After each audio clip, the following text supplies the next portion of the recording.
All right, welcome back, y'all. This is going to be the start of Unit 4, our final unit, and this will be touching on not only freedom of speech and freedom of speech on college campuses, which apparently is extremely important in the news right now, so this is a good topic to be discussing, but also segregation in the latter half of this unit. So, interesting unit. This is going to be Unit 4A, defining speech and danger. We got a lot of cases here, 8 cases, so we'll get started. First is Schenck v. the United States in 1919. This is unanimous 9-0 decision, and Justice Holmes delivers the majority opinion. And so there's basically 2 counts here. The first is conspiracy to violate the Espionage Act. The state is accusing Schenck of conspiracy to violate the Espionage Act by obstructing the recruitment and enlistment of military members during World War One, and then a violation of the Espionage Act because they sent these materials through the mail. The defendants appealed under the First Amendment, and the court says, we don't buy it. They say that in normal times, their publication may have been permissible, but certainly not during times of war. And then they quote, the statute of 1917 in Section 4 punishes conspiracies to obstruct as well as actual obstruction.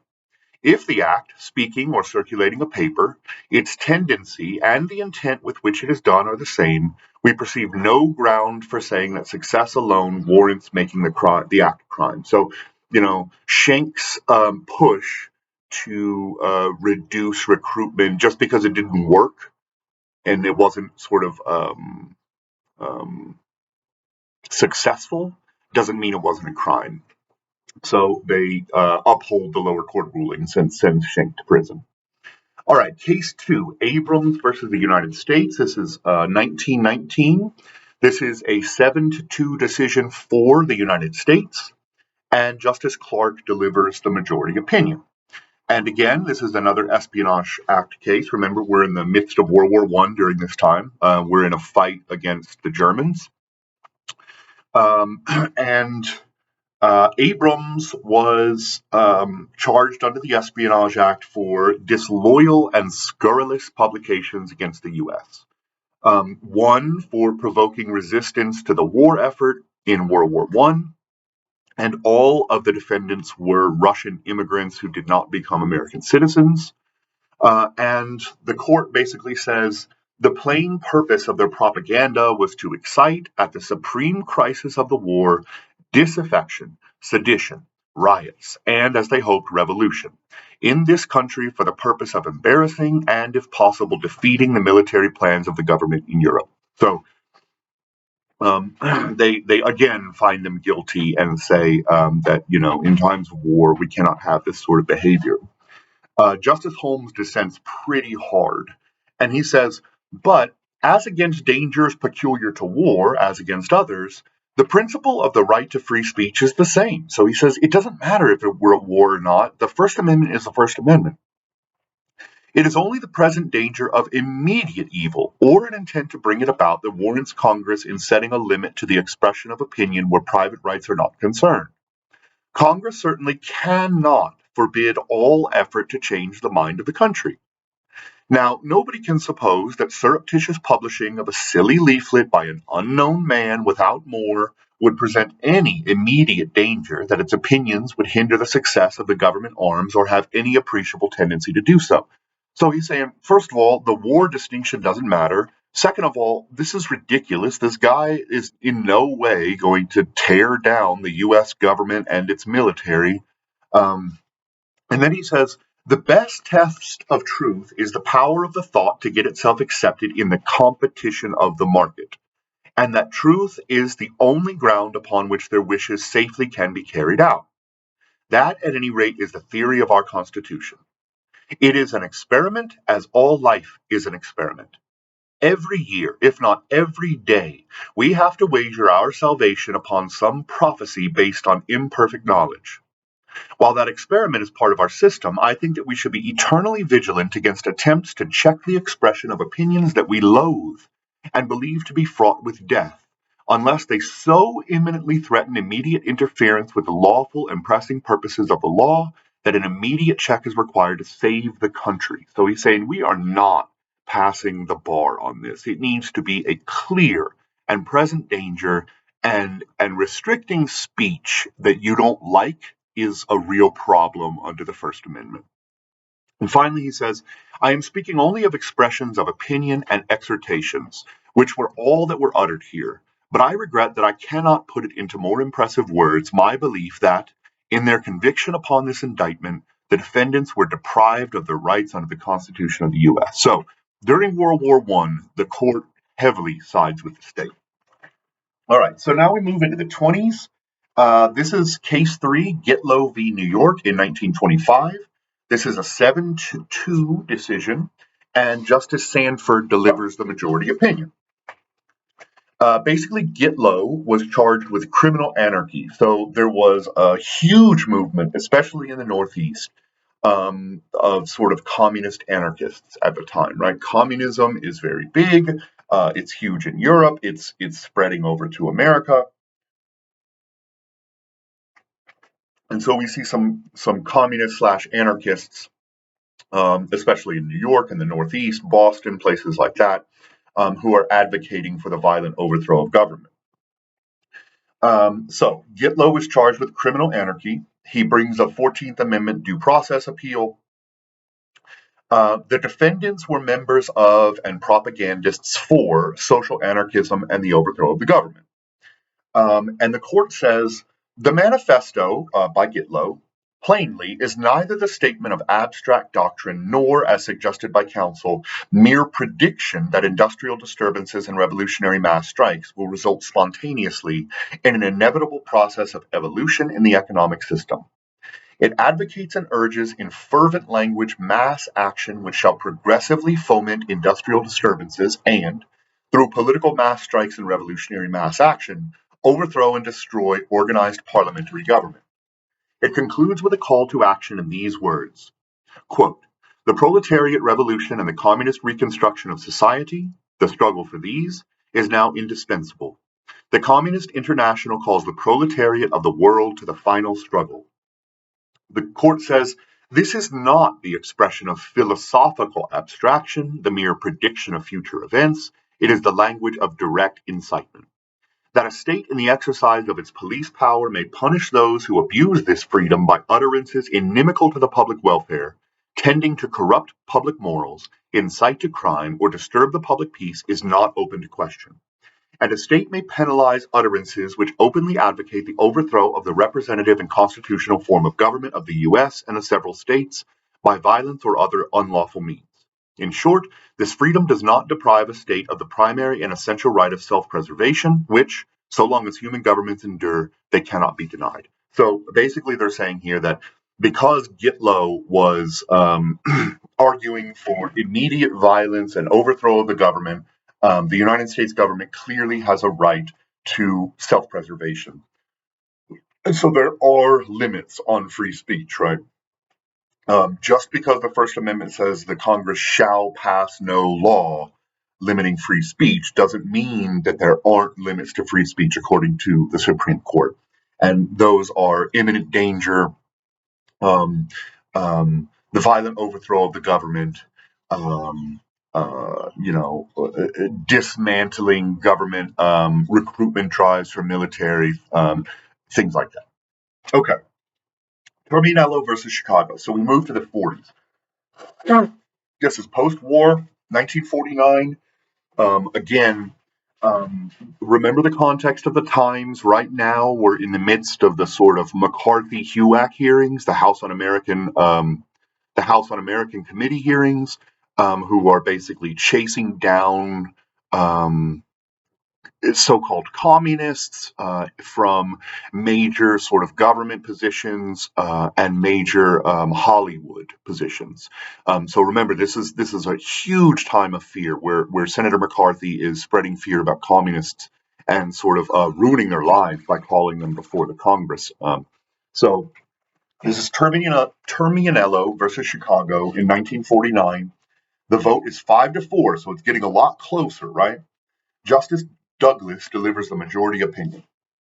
And they basically say that Tremianello is guilty of disorderly conduct after he delivers a speech to the Christian vets of America, right? Um, and he appeals on a First Amendment appeal.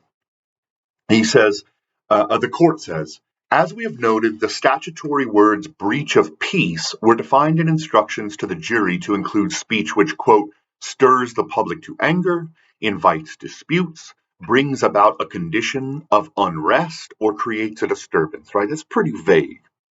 Um, that was the law under Chicago or Illinois. Then they say the vitality of civil and political institutions in our society depends on free discussion. It is only through free debate and free exchange of ideas that government remains responsive to the will of the people and peaceful change is effected. The right to speak freely and to promote diversity of ideas and programs is therefore one of the chief distinctions that sets us apart from totalitarian regimes. Accordingly, a function of free speech under our system of government is to invite dispute. It may indeed best serve its high purpose when it induces a condition of unrest, creates dissatisfaction with conditions as they are, or even stirs people to anger. Speech is often provocative and challenging. It may strike at prejudices and preconceptions and have profound unsettling effects as it presses for acceptance of an idea.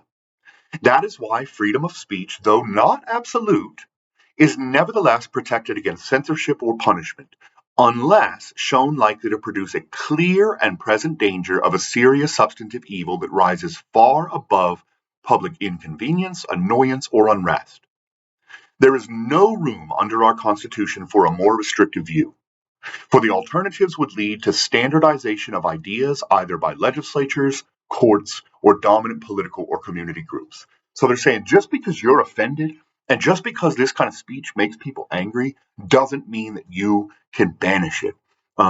Angry, divisive speech is sometimes necessary for moving the country forward, um, and that there is no room for the legislature to be able to restrict this sort of speech. So they strike down Ohio's law. All right, case 5. Dennis v. U.S., 1951. So again, we're still in the midst of this McCarthyism era. The vote is 6-2 for the United States, and Chief Justice Vinson delivers the majority opinion. And this one is a violation of conspiracy according to the Smith Act. So there's two questions here. Is the Smith Act completely unconstitutional? And second, are some of the parts of the law unconstitutional because of their ambiguity? The context here is that Dennis, of course, was a member of the Communist Party. And they say, we reject any principle of governmental helplessness in the face of preparation for revolution, which principle, carried to its logical conclusion, must lead to anarchy. No one could conceive that it is not within the power of Congress to prohibit acts intended to overthrow the government by force and violence. The question with which we are concerned here is not whether Congress has such power, but whether the means which it has employed conflict with the First and Fifth Amendments to the Constitution. Congress did not intend to eradicate the free discussion of political theories, to destroy the traditional rights of Americans to discuss and evaluate ideas without fear of governmental sanction. Rather, Congress was concerned with the very kind of activity in which the evidence showed these petitioners engaged. In this case, we are squarely presented with an application of the clear and present danger test, and must decide what that phrase imports. We first note that many of the cases in which this court has reversed convictions by use of this or similar tests have been based on the fact the interest which the state was attempting to protect was itself too insubstantial to warrant the restriction of speech.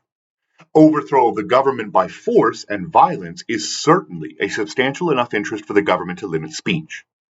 Indeed, this is the ultimate value of any society, for if a society cannot protect its very structure from armed internal attack, it must follow that no subordinate value can be protected.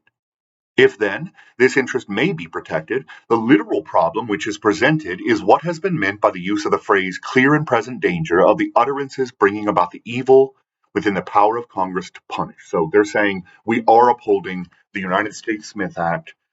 You cannot advocate for the violent overthrow of government. Justice Black dissents, however, and he says, These petitioners were not charged with an attempt to overthrow the government. They were not charged with overt acts of any kind designed to overthrow the government. They were not even charged with saying anything or writing anything designed to overthrow the government. The charge was that they agreed to assemble and to talk and publish certain ideas at a later date. The indictment is that they conspired to organize the Communist Party and to use speech or newspapers and other publications in the future to teach and advocate the forcible overthrow of the government. No matter how much it is worded, this is a virulent form of prior censorship of speech and press, which I believe the First Amendment forbids. I would hold that Section 3 of the Smith Act authorizing this prior restraint unconstitutional on its face and as applied. Public opinion being what it is now, few will protest the conviction of these communist petitioners. There is hope, however, that in calmer times, when present pressures, passions, and fears subside, this or some later court will restore the First Amendment liberties to the high preferred place where they belong in a free society.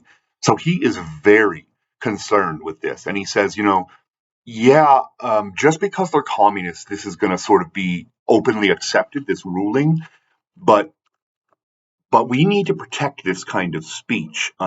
They never published anything. They never said a word. They only planned to publish something in the future. And this is seriously problematic in that you are trying to negate their speech before it is ever even published. So this would go back to sort of the New York Times versus the United States 1973 case, right? Interesting ruling. Okay, number 6. Feiner versus the people of the state of New York in 1951. The court votes 6-3 for New York, and Chief Justice Vinson delivers the majority opinion. Feiner was arrested for disorderly conduct, and he appealed. And the court says, although the purpose of his speech was to urge his listeners to attend a meeting to be held that night in the Syracuse Hotel, in its course he was making derogatory remarks concerning President Truman, the American Legion, the mayor of Syracuse, and other local political officials. The trial judge heard testimony supporting and contradicting the judgment of the police officers that a clear danger of disorder was threatened. After weighing this contradictory evidence, the trial judge reached the conclusion that the police officers were justified in taking action to prevent a breach of the peace.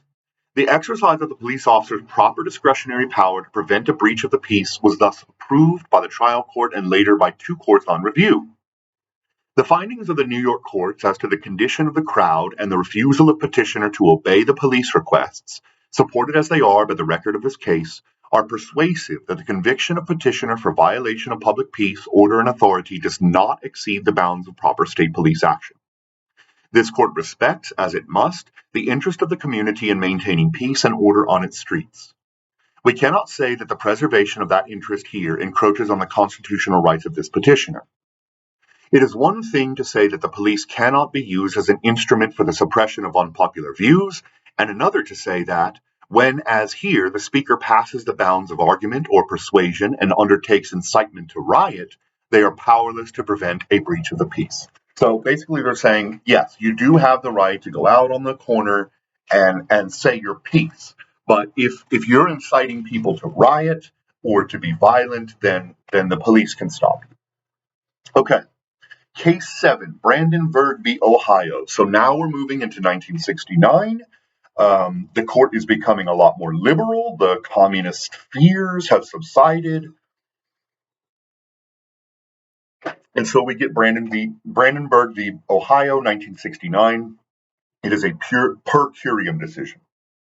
Okay, so Brandenburg is a KKK leader charged with breaking Ohio's Criminal Syndicalism Act.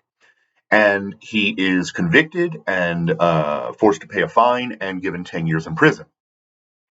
He appeals on First and 14th Amendment arguments, and the Supreme Court vacates his guilty verdict and says he must be released.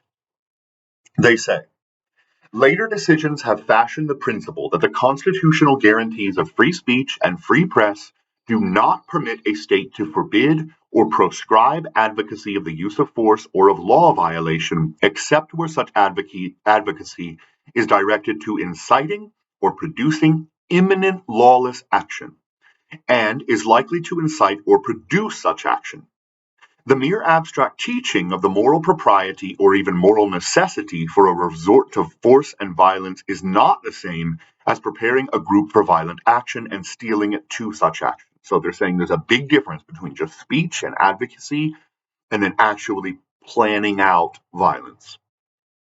A statute which fails to draw this distinction impermissibly intrudes upon the freedoms guaranteed by the First and 14th Amendments. It sweeps within its condemnation speech which our Constitution has immunized from government control. Accordingly, we are here confronted with a statute which, by its own words and as applied, purports to punish mere advocacy and to forbid, on pain of criminal punishment, assembly with others merely to advocate the described type of action. So, this is, it's 20 years later, basically, but you'll notice that the court is much more willing to side with the KKK than they were with the communists. And so that's a bit concerning. But you can see that the court is moving toward greater freedom of speech, at least in the 60s and 70s. All right. Our final case is Case 8, Hess v. Indiana in 1973. This is another per curiam decision. Hess is charged with disorderly conduct for participating in anti-war demonstrations, right? This is the Vietnam War era. And there are anti-war demonstrations on college campuses all across America, some of which got students killed at Kent State University. And so Hess is involved in an anti-war demonstration on Indiana University's campus. They blocked off the streets, the demonstrators, and Hess, some sheriffs were basically walking down the street trying to break up the demonstration, and Hess was heard saying the word fuck in public, and apparently he said something like, "We'll take this fucking street later," or "Let's take this fucking street." Nobody's really sure exactly what was said, but the sheriff heard Hess say the word fuck and arrested him for disorderly conduct.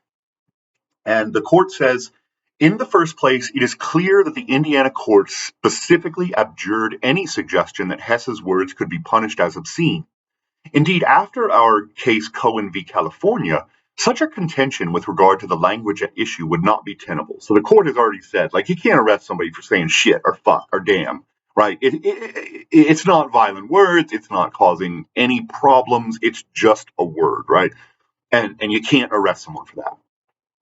Indeed, after Cohen v. California, such a contention with regard to the language at issue would not be tenable. By the same token, any suggestion that Hess's speech amounted to fighting words could not withstand scrutiny. So they said, you got to release Hess. All right. I'll see you for the next section. The next section will be speech on campuses. So it's going to be highly conducive to what's going on right now in the world. So it'll be interesting to see what you guys write about this week. All right. Have a great day. Thanks for being with me.